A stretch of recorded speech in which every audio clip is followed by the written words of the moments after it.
जिसमें हमने classification of goods के बारे में पढ़ा था। आज हम पढ़ेंगे इन्वेस्टमेंट के बारे में कि इन्वेस्टमेंट क्या होता है। तो इन्वेस्टमेंट होता है increase in stock of capital या फिर कह सकते हैं चेंज इन कैपिटल फॉर्मेशन। हमारे पास जो पहले से कैपिटल अवेलेबल है और अब कितना कैपिटल हुआ, इसमें जो भी चेंजेस आया उसको हम लोग इन्वेस्टमेंट कहते हैं।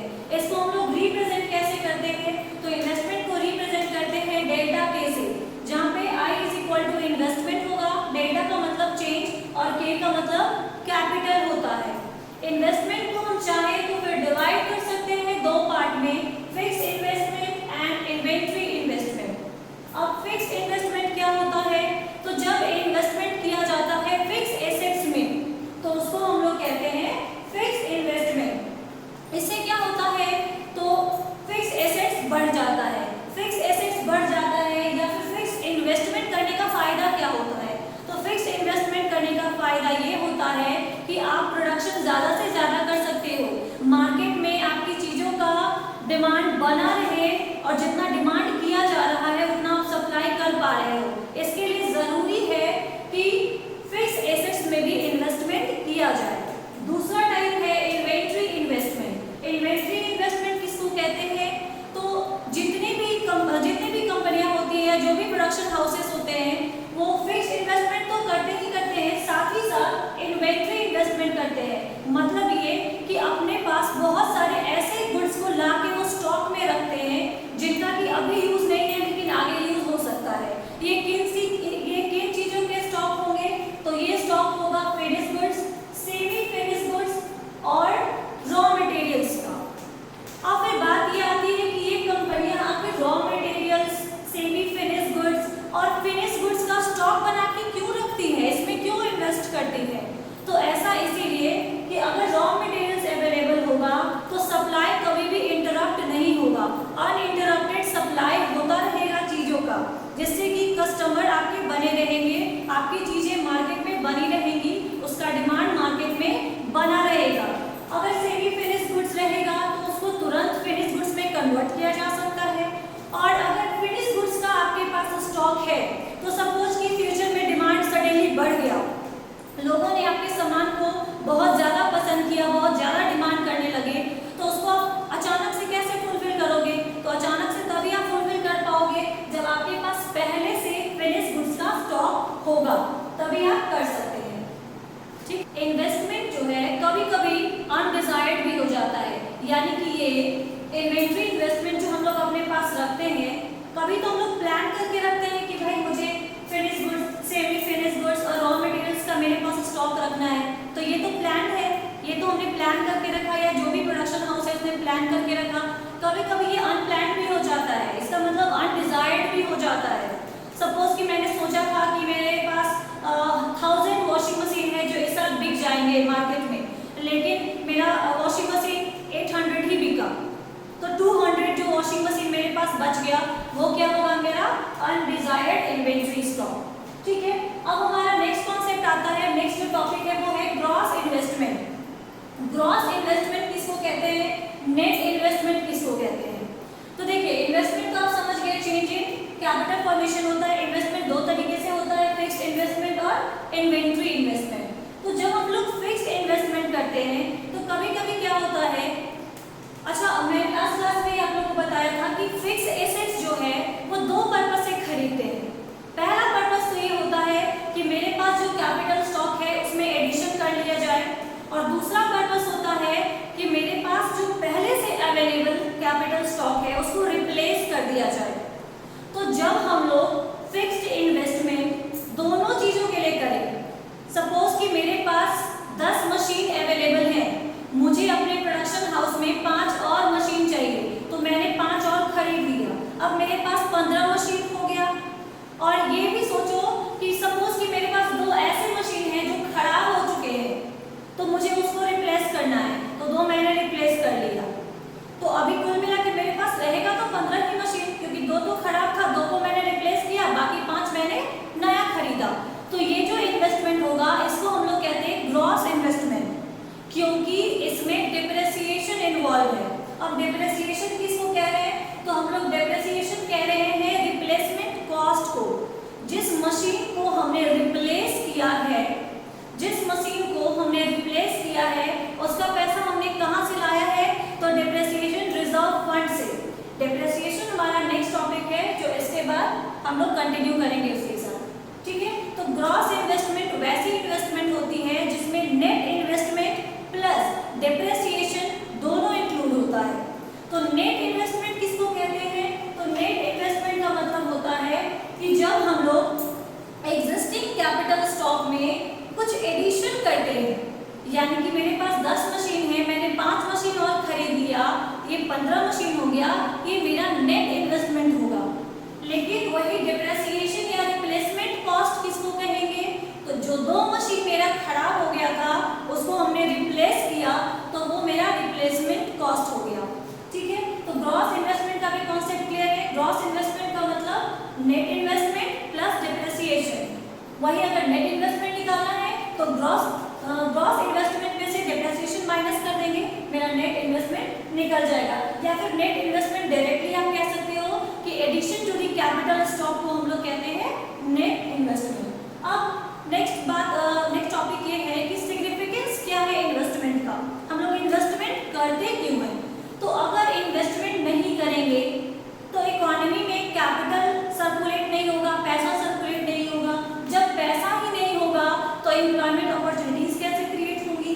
तो इसीलिए इकोनॉमी में एम्प्लॉयमेंट अपॉर्चुनिटीज क्रिएट करने के लिए बहुत जरूरी है कि इन्वेस्टमेंट हो, ठीक है। जीडीपी की ग्रोथ के लिए अगर एम्प्लॉयमेंट अपॉर्चुनिटीज क्रिएट होंगे तो लोग काम करेंगे, प्रोडक्शन बढ़ेगा, इससे क्या होगा कि हमारा जीडीपी भी बढ़ेगा, हमारा जो डोमेस्टिक प्रोडक्ट है वो भी बढ़ेगा। इसके अलावा क्या है कि लेबर की भी इफिशिएंसी राइज होगी। अगर सारे प्रोडक्शन हाउसेस इन्वेस्टमेंट करने लगे, नए नए टेक्नोलॉजीज को लाने लगे, इससे क्या होगा कि जो लेबर है वो काफी इफिशिएंट हो जाएंगे, ठीक है। अगर वो प्रोडक्शन थोड़ा कर पा रहे हैं तो प्रोडक्शन को वो और बढ़ा पाएंगे।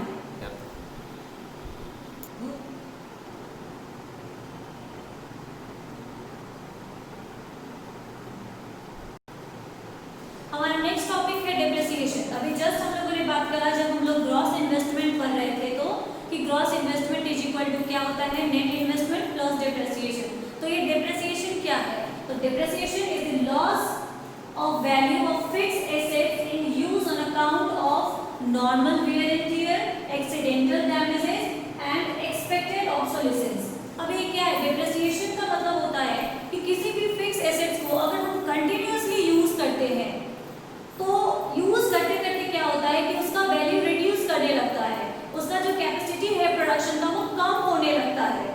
ये बहुत सारे कारणों से हो सकते हैं, जो नॉर्मल वेयर एंड टियर मतलब कि हम जो रेगुलर यूज कर रहे हैं इसकी वजह से भी, या फिर सपोज कि टूट गया, हैंडल करते वक्त में, यूज करते वक्त में वो टूट गया इसकी वजह से भी, या फिर एक्सपेक्टेड ऑब्सोलेसेंस। एक्सपेक्टेड ऑब्सोलेसेंस क्या होता है, तो चेंज इन टेक्नोलॉजी और चेंज इन डिमांड के कारण होता है। जैसे कि अभी मार्केट में पहले टीवी बहुत तरीके का आता है, ठीक है। अभी आप देख रहे हैं कि फ्लैट टीवी का टाइम आ गया है, पहले दूसरा टीवी होता था, उसमें भी बहुत सारे वर्जन आने लगे हैं। अब मोबाइल फोन ही देख लीजिए, अभी हम लोगों ने कुछ खरीदा है, अभी 7.1 प्रो खरीदा है, नेक्स्ट कुछ और आ रहा है। तो क्या होता है कि टेक्नोलॉजी में चेंज होने की वजह से भी उसकी वैल्यू कम हो जाती है, उसको भी हम लोग डेप्रिसिएशन कहते हैं। और कभी कभी डिमांड में चेंज आने की वजह से भी अचानक से क्या होता है कि लोग दूसरी चीजों की ओर मूव कर जाते हैं। सपोज कि लेदर शूज से लोग मूव कर गए रबर शूज की ओर, इसके कारण भी डिमांड में चेंजेस आ सकते हैं। तो इसके कारण क्या होगा, डेप्रिसिएशन। मतलब कि डेप्रिसिएशन को एक सिंपल भाषा में ये समझ सकते हैं कि ये फिक्स एसेट की वैल्यू में लॉस है। फिक्स एसेट्स का वैल्यू कम हो गया, दैट इज डेप्रिसिएशन। ये कम क्यों हो गया, तो बहुत सारे कारण हैं जो अभी हम लोगों ने पढ़ा, ठीक है। तो अब डेप्रिसिएशन तो होगा, फिक्स एसेट्स है, यूज करेंगे, डेप्रिसिएशन तो होगा। लेकिन अब इसका सॉल्यूशन क्या है, तो जितने भी प्रोड्यूसर्स होते हैं वो सब लोग डेप्रिसिएशन रिजर्व फंड क्रिएट करते हैं। ये एनुअली क्रिएट किया जाता है। इसमें क्या होता है कि जो भी वर्कर्स होते हैं या जो भी स्टाफ होते हैं वो एक्सपीरियंस पे अपने या फिर मशीन की कैपेसिटी के अकॉर्डिंग डिसाइड करते हैं कि ये मशीन कितने दिन तक चलेगा, कितने दिन में खराब हो जाएगा। उसके हिसाब से वो लोग डिसाइड करते हैं कि एनुअल डिप्रिसिएशन कितना चार्ज करना है जो कि डिप्रिसिएशन रिजर्व फंड में ट्रांसफर होगा। ये डिप्रिसिएशन रिजर्व फंड क्रिएट क्यों करते हैं? तो ये इसीलिए क्रिएट किया जाता है ताकि जब हमारा पुराना कोई एसेट्स, फिक्स एसेट्स खराब हो जाए तो उसको रिप्लेस किया जा सके। इसी के लिए हम लोग डिप्रिसिएशन रिजर्व फंड क्रिएट करते हैं। इसका दूसरा नाम भी है रिप्लेसमेंट इन्वेस्टमेंट, यानी कि ये इन्वेस्टमेंट ही इसीलिए किया जाता है ताकि फिक्स एसेट्स के रिप्लेसमेंट में इसको यूज किया जा सके। ठीक है, कोई प्रॉब्लम नहीं है। डिप्रिसिएशन रिजर्व फंड कैसे क्यों क्रिएट किया जाता है, इसका एग्जांपल हम लेना चाहे तो ले सकते हैं। सपोज कि कोई मशीन है जिसकी प्राइस है 10 लाख रुपीस, कोई मशीन है जिसका प्राइस है 10 लाख रुपया, और ये मशीन जो है वो 10 साल तक ही चल पाएगा, 10 साल से ज्यादा नहीं चल पाएगा, इसकी प्रोडक्शन अच्छी नहीं हो पाएगी इससे। तो हम लोग पता करेंगे कि भाई हर साल कितना डिप्रिसिएशन रिजर्व फंड में अमाउंट ट्रांसफर किया जाए। तो इसको निकालने का तरीका है कि आप मशीन की वैल्यू को एक्सपेक्टेड ईयर से डिवाइड कर दीजिए, तो पता चल जाएगा कि हमें हर साल 1 लाख रुपए का प्रोविजन बनाना होगा जो कि डिप्रिसिएशन रिजर्व फंड में ट्रांसफर होगा। ये इसीलिए बना रहे हैं ताकि जब हमारा पुराना फिक्स एसेट्स खराब हो जाए, वो प्रोडक्शन करना बंद कर दे, तो उसको हम रिप्लेस कर सकते हैं। ठीक है, कोई प्रॉब्लम नहीं होना चाहिए। एक इसमें एक टॉपिक है एक्सपेक्टेड ऑब्सोलेसेंस, यानी कि ये हम जानते हैं कि इसके कारण हमारे डिप्रिसिएशन हो सकता है, लेकिन एक और बात आती है अनएक्सपेक्टेड ऑब्सोलेसेंस की। अनएक्सपेक्टेड क्या होता है? हमने सोचा नहीं कि ऐसा होगा पर ऐसा हो जाता है।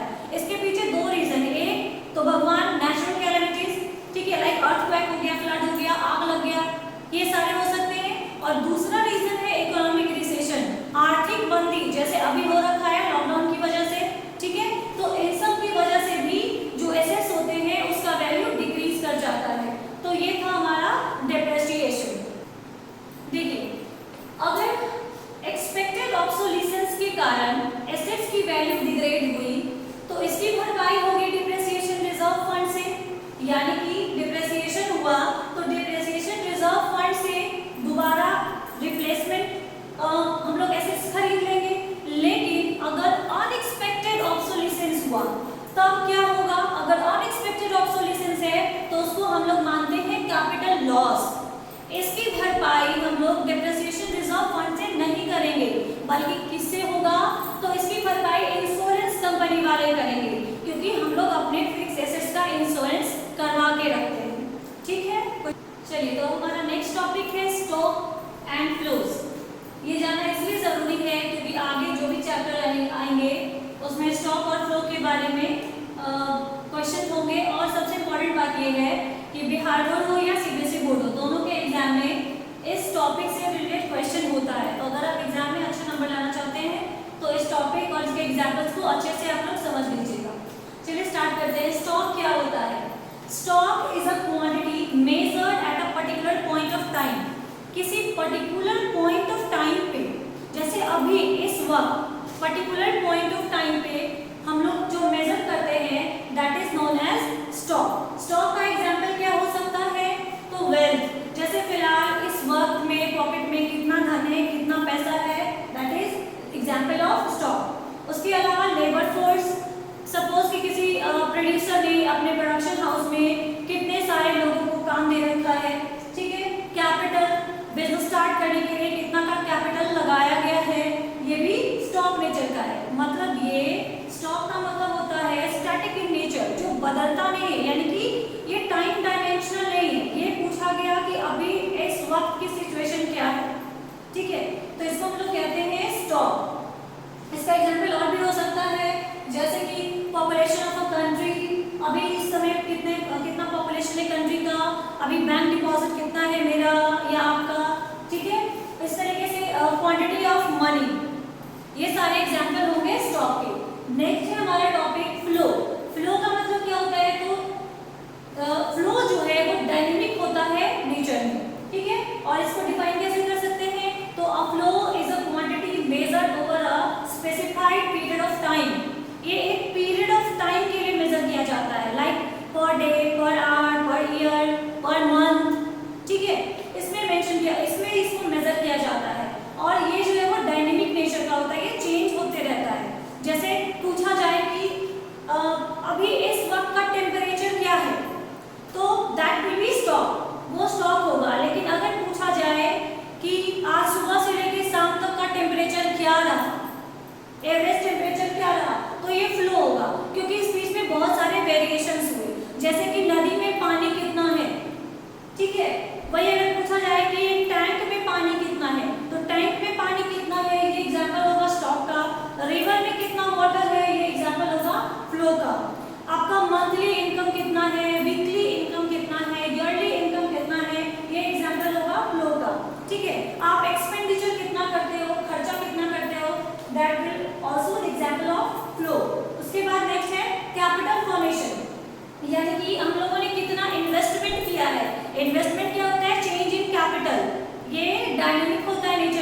लेकिन इन्वेस्टमेंट कभी भी कोई आपसे ये नहीं पूछेगा कि अभी तुमने कितना किया है।